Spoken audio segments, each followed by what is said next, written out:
Contact us to avail the combo offer of General Studies and Public Administration optional with 20% discount. Hello everyone, welcome to Lukman IAS. Today we are going to have the Hindu analysis of 29th August 2021. Let us see which are the important articles from today's The Hindu newspaper. Yes, these are the important developments as it is Sunday's newspaper.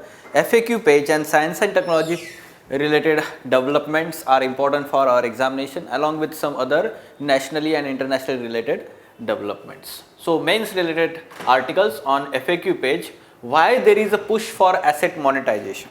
The context of this article, it is talking about national monetization pipeline that was recently announced by finance minister. The context is that one. So it is analyzing all these aspects, the reason why government is pushing for asset monetization, risk involved and the way forward. So GS3 paper economy part, all aspects are discussed in the same article. Then what has the Supreme Court ruled on creamy layer? So the context of this particular article on FAQ page, it is talking about Supreme Court ruling on Haryana government's notification regarding identifying creamy layer, or we can say separation of creamy layer from non-creamy layer, that particular criteria which was only on the basis of economic criteria. So this was nullified by the Supreme Court in this judgment. So we will understand that particular judgment, notification and the background of this creamy layer concept. GS2 paper polity part. Then why are hydropower projects in Himalayas risky? From time to time we are discussing this, how Himalayan ecology has been is ecologically fragile, let's say ecosystem is there, and we know that the hydropower projects are acting as a problem to this fragile ecology. So how hydropower projects in Himalayas are risky, it is being analyzed here. What is the government stand at present? So after Kedarnath floods 2013, what has happened from the government stance, how Himalayan states like Uttarakhand are risky for having such hydropower projects built in those states. So this is important from GS1 paper geography part. Then prelims related developments on page number 12, it is talking about the article of Malabar rebellion or Mopila rebellion. So this is important from history aspect. We are expecting question because this has completed 100 years, because this happened in 1921, this is 2021. So that's why centenary year is there for this incident. Then Indian Coast Guard vehicle, patrolling vehicle Vigraha has been commissioned by the defense minister. So about the Vigraha, this particular vessel, all these aspects, how it is helping us to building the coastal security, right. Then BH series vehicle registration, let's say series is notified by the road and transport ministry. So what is this BH series and significance of that, we are going to understand. And finally practice prelims MCQs on this today's current affairs. Yes, so first article, why there is push for asset monetization. So the context is announcement of finance minister of this national monetization pipeline. Okay, so this what is this national monetization pipeline? Basically it is list of public assets to be leased to private sector.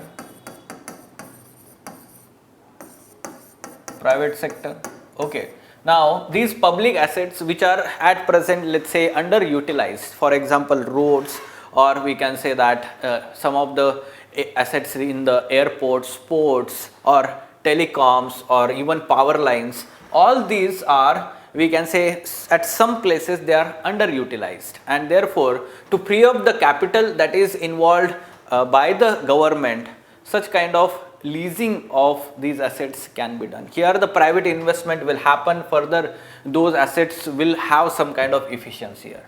The second aspect is we should understand here that there will not be transfer of ownership,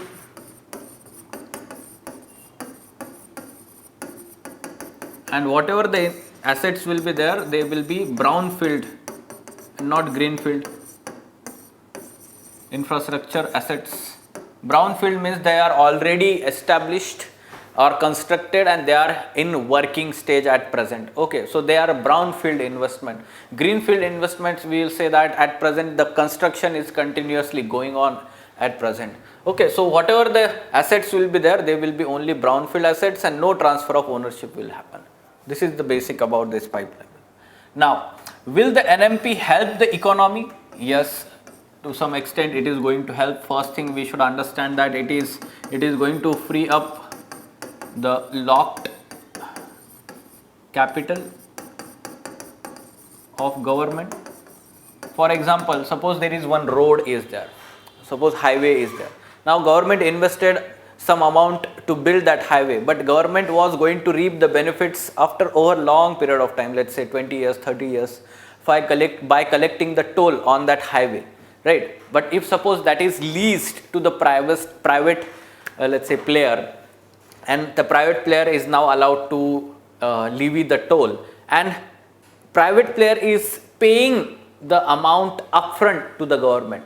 So basically it is freeing up the money invested by the government, right? And therefore what will happen, that money can be used by the government for further investment. So capital will be used for further infrastructure building. So to some extent it is going to help boost economy. So in this manner we should understand how it is going to help economy here. Then what are the risks involved? Yes, there are some risks are there. For example, we can understand that the risk related to the rewards and risk sharing between government and private sector. Okay, so we do not know the valuation at present. We do not know the long-term valuation of those assets, and therefore what we do not know how we are going to share the risk as well as the rewards involved in such kind of lease.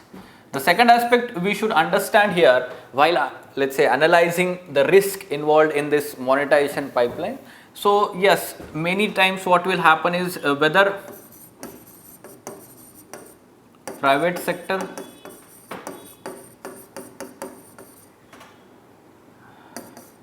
basically here we will say that the money invested by private sector is gained by the government. So ultimately government is investing the money further for infrastructure creation, and that means it is crowding out the private investment further in infrastructure. Okay, so in future the investment in infrastructure will be by the government rather than the private sector, because private sector will be incentivized to invest in the already established these assets. Okay, so in this manner there are some risks involved here. Now what lies ahead? So as a way forward, there will be some aspects related to, we can say, there will be demand for open bidding, open and transparent bidding for the assets. Second is it will depend on valuation of asset that the government will decide. So this will help private sector, whether the private sector is going to invest in that or not, because the private sector will always think about the profit. If it is not going to make profit, then it is not going to invest in that asset. Okay, so it depends on how government is going to have valuation of its asset, and then only the investment will happen. Then more steps are required, especially like recently Niti Aayog has mooted for tax benefits in terms of capital gains on that investment. It has also let's say recommended that bringing those investment infrastructure trust under IBC proceedings, okay, in insolvency and bankruptcy code. Okay, so all these aspects should be as a way forward, you should write here. So what is the national monetization pipeline? Discuss the benefits and risk associated with it. Such kind of straightforward question we can expect in GS3 paper economy part. Next, what has the Supreme Court ruled on creamy layer? Okay, now this article on FAQ page, it is having the context of Supreme Court ruling on Haryana government's notification on creamy layer, or we can say this particular criteria for identifying OBC category people. Okay, so basically we should first understand what is this notification. Notifications under State Act in 2016 and 2018. So these notifications were purely based on, or we can say related to creamy layer criteria,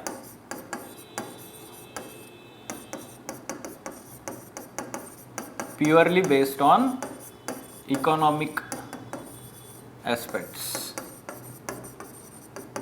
or income aspects.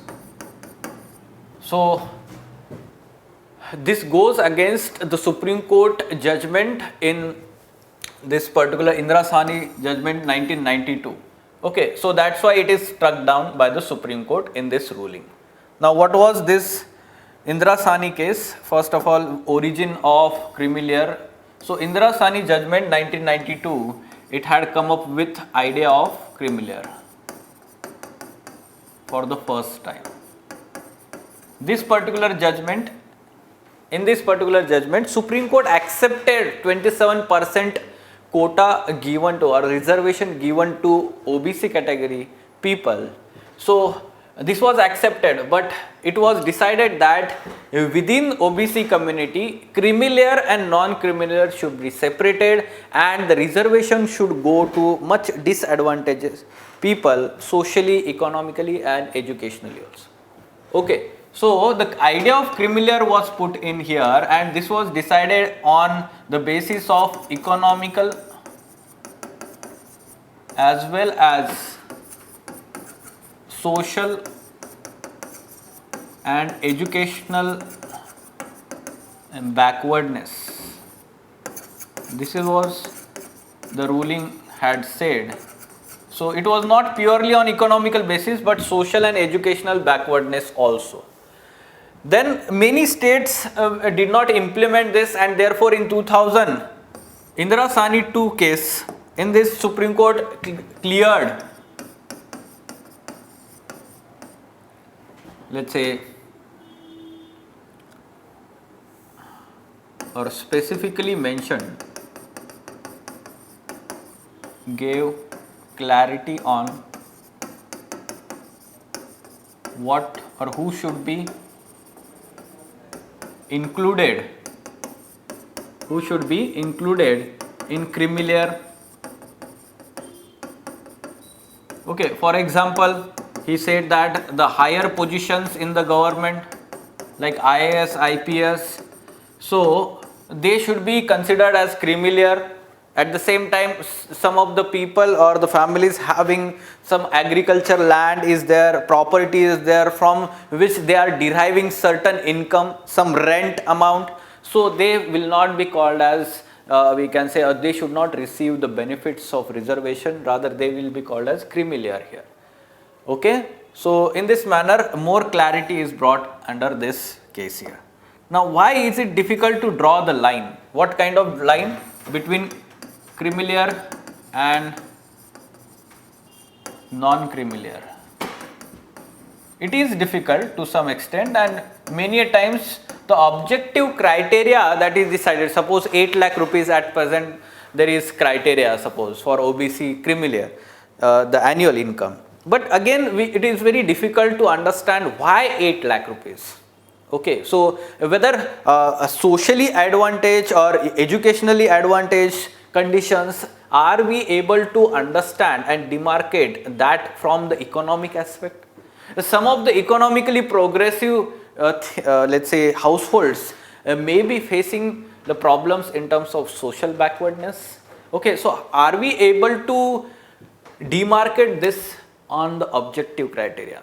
This has been always the problem, but yes, progressively the income line has been increased and accordingly the social progress is decided. This is how the economic progress reflected as a social progress. This has been from time to time said by the Supreme Court judges here. Fine. So in this manner we should understand this concept of creamy layer here. Okay. Why are the hydropower projects in Himalayas risky? Yes, so we should understand this analysis here from the geography perspective, GS1 paper. So yes,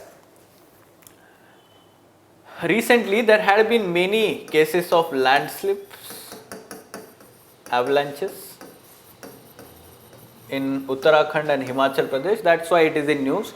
So we should understand that recently Environment Ministry has permitted 7 hydroelectric projects which are in advanced stages of construction to go ahead. Okay, so this is the stand of the government. Let us go to the background here. History of hydel projects in Himalayas. Supreme Court had halted the development of hydroelectric projects in Uttarakhand after Kedarnath floods. After Kedarnath floods 2013. Okay, and it had asked the Environment Ministry to set up an inquiry, or we can say that the committee to inquire into the role of 24 hydroelectric projects were being constructed in Alaknanda and Bhagirathi river basin in Uttarakhand. Whether they had played any role in those floods, this was to be examined. So, as a follow-up to that, Ravi Chopra committee was set up by the Environment Ministry. This Ravi Chopra committee had categorically said that out of these 24 let's say hydroelectric project, 23 such projects will have irreversible impact on the ecology of the Himalayas. Okay, so it had gained the adverse opinion. Then what happened after that is 6 private project developers moved Supreme Court, and they had said that they had invested much in those hydroelectric projects and they were in advanced stage of construction, and therefore huge amount of cost is involved in that. So later on the Supreme Court had, let's say, directed to form the new committee to be set up to examine these 6 cases here. This was Vinod Tare committee. This was Vinod Tare committee, and this committee also said that these 6 projects will have adverse effect on the ecology of the Himalayas. Okay. Now finally, Environment Ministry set up another committee led by BP Das. Now BP Das was the member of Ravi Chopra committee, and he had dissented from the opinion of the committee or recommendations of opinion. And in this BP Das committee recommendations, later on, it had asked to or given the go ahead with these 6 projects with some design changes. With some design changes. This is how the present stand is there. At the same time, there has been conflict between the ministries of the government itself. For example, Water Resources or Jal Shakti Ministry before 2019, it was against such kind of hydro projects because it affected National Mission on Ganga, Clean Ganga project or that mission. So of course it was going to affect the ecological flow of Ganga river, and therefore it was impacting or polluting the Ganga river, and let's say whatever the efforts being taken in under that mission, they were nullified because of that. However, the Power Ministry supported construction of such hydro projects. So the conflict was there within ministry, and after 2019 there was some kind of unified stand that whatever the construction of present, let's say hydro projects that is going on, that is fine, but new projects should not be allowed. This is the present stand. Okay, so this is how the government stand is there. What are the challenges such projects face? So challenges, we should understand that first thing, recently in Chamoli district, February 2021, there was, the burst of glacial lake and because of that flood happens. Under this Tapovan project wiped out completely, and this Tapovan project is one of the project that out of these 7 projects was given go ahead. Okay, so despite of such incident that happened recently, still the hydro project is given go ahead. This is how we are not able to understand why the scientific basis is not followed here. Now, due to climate change and global warming in future, we are going to expect glacial retreat and formation of more and more glacial lakes in the Himalayan states like Uttarakhand and Himachal Pradesh. And because of that, what will happen, any kind of excess rainfall during short period of time will result into huge amount of water flowing into the river channels. Okay, so flash floods and glacial lake outburst floods are going to be the common phenomenon in near future because of global warming. And this is how, because of those floods or excessive rainfall and water flowing through river channels, these dams, hydro projects, they are going to face huge problem. So how can these conflicts be solved? We know that Uttarakhand, Himachal Pradesh, they are very much dependent on the power from the hydroelectricity. They have this potential of hydroelectricity generation. At present, they are importing huge amount of electricity. Okay, and they had to pay some amount of revenue for that purpose. So that's why they are trying to build such hydroelectricity projects for self-sustenance. However, we should understand that who are these private players, those implementing the hydro projects, they are going to sell their electricity outside the state and not that much amount for the domestic consumption. So for that matter, the huge ecological cost is involved and these states should understand that. Okay, so in this manner, so in future, whatever the, let's say, in a way forward, what we can mention is small run-off river projects or small hydro projects should be there instead of large hydro projects. First thing. Second thing is that revenue generation can be done from the other aspects also, and then the electricity can be imported also.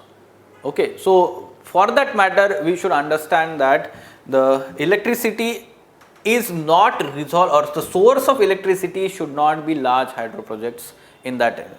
Okay, once the damage is done, then it is irreversible. Fine? Okay. Now, moving on, the many shades of Mappila insurrection. Okay, so there is one article on the next page of FAQ page, and it is talking about the Malabar rebellion and how it is misunderstood from time to time in reading of history. So we should understand Malabar rebellion in its original form from the various aspects. So this, what was this Malabar rebellion? It is also known as Mopla rebellion or Mappila rebellion. It was armed revolt. It was armed revolt staged during 1921, during when NCM, non-cooperation movement, was going on. So by Mappila Muslims of Malabar or Kerala.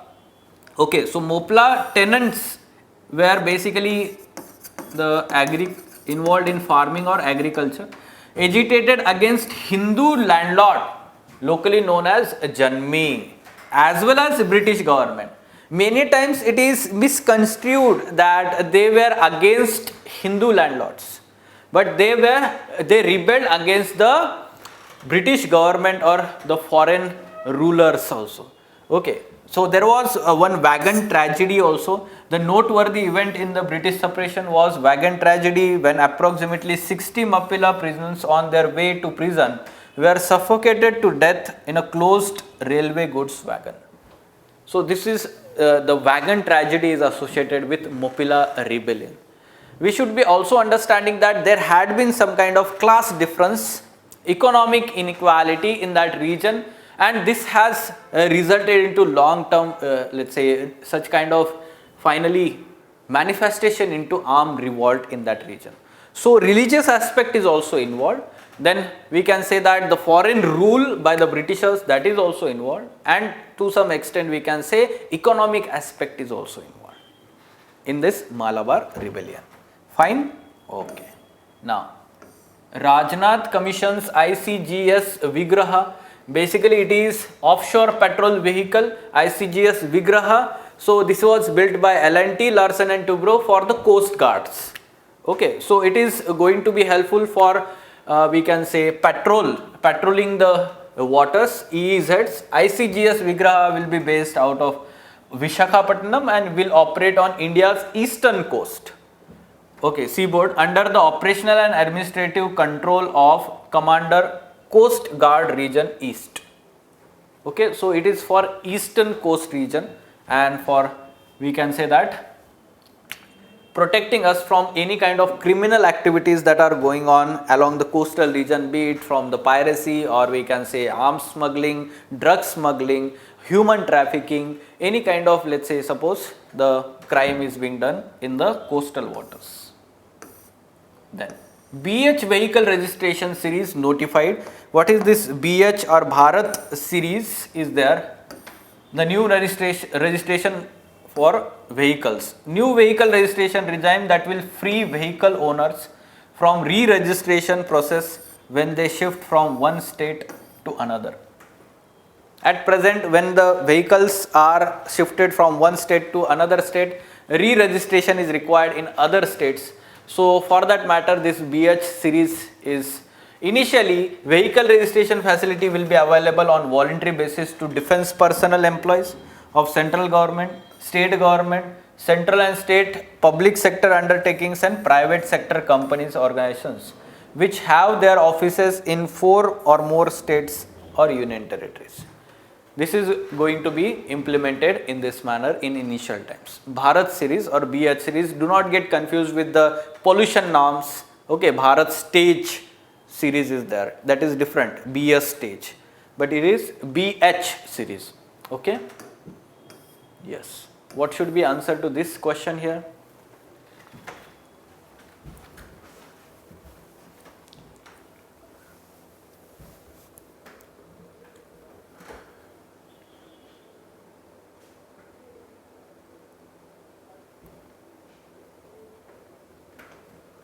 Okay, so this is talking about Mappila rebellion or Malabar rebellion of 1921. We have to find the correct statements. Let us have a look at these statements. First, rebellion was started by Mappila community. This is correct. Mappilas were Muslim peasant community in Malabar region. This is also correct. Right. The rebellion was against Hindu landlords only. This is incorrect. It was against Hindu landlords plus Britishers also. British government. Okay, so third is incorrect. So 1 and 2, that is A option is correct here. Fine. Okay, so these were important articles from today's newspaper. Thank you. Contact us to avail the combo offer of General Studies and Public Administration optional with 20% discount.